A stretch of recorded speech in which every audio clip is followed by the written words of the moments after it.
Mini ব্লগে বলেইছিলাম যে আজকে হচ্ছে আমাদের বাড়ির এখানে শীতলা পুজো, তাই সকাল সকাল উঠেই স্নান করে রেডি হচ্ছি পুজোর ডালা দিতে যাওয়ার জন্য। আর প্রত্যেক বছর এই পুজোর ডালা দিতে যাওয়ার সময় আমি নতুন জামাই পরি, তাই আজকে পরেছি আমার বান্ধবীদের দেওয়া এত সুন্দর কুর্তিটা।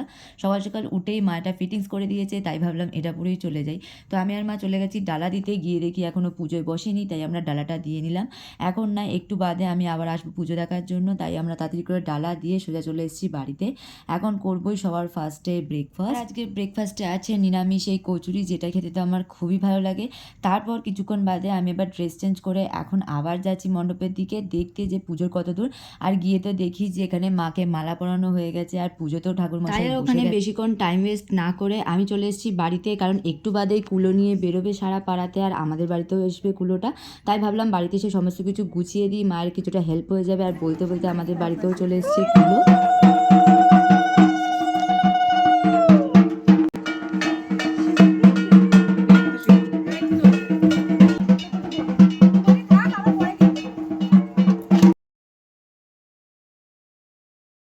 কুলো পুজো করার পর এখানে মা দিদুন সবাই তো এখানে সিঁদুর খেলে নিচ্ছিল, আর তার মাঝখানে তো আমাকেও লাগিয়ে দিয়েছে।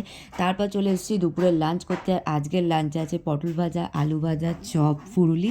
আর আজকের লাঞ্চে চপ ফুরুলি এটা তো মাস্ট। তারপর তরমুজ খেয়ে আমি আর আমার বন্ধু চলে যাচ্ছি মণ্ডপের দিকে, কারণ এখন ওখানে পুজো স্টার্ট হয়ে গেছে। যেতে যেতেই দেখি এখানে একজন ভরেও পড়ে গেছে, আর তারপর এখানে কুলোও চলে এসছে।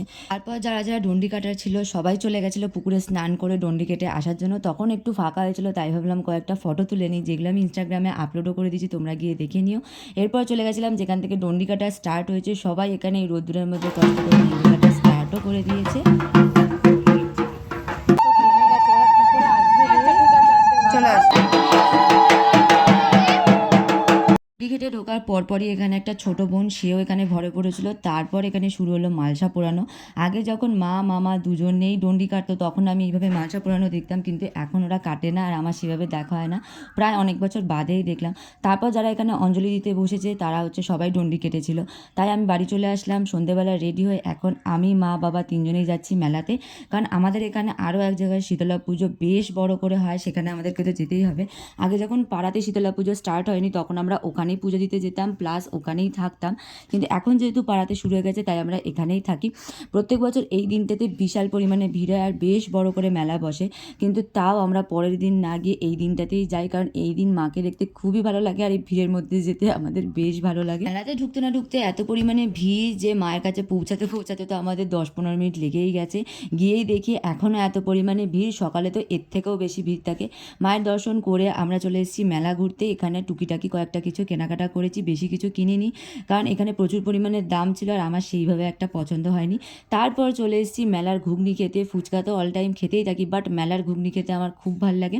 খাওয়া দাওয়া কমপ্লিট করে এখন যাচ্ছি বাড়িতে, কিন্তু বাড়িতে ঢোকার আগে আমরা যাব আবার মণ্ডপে, কারণ আমাদের ডালা নিতে হবে। আর গিয়ে দেখি তো এখানে প্রসাদ দেওয়া স্টার্ট করে দিয়েছে, তাই ডালা আর প্রসাদ নিয়ে সোজা চলে এসেছি বাড়িতে। এখন সবার ফার্স্টে খাচ্ছি প্রসাদ।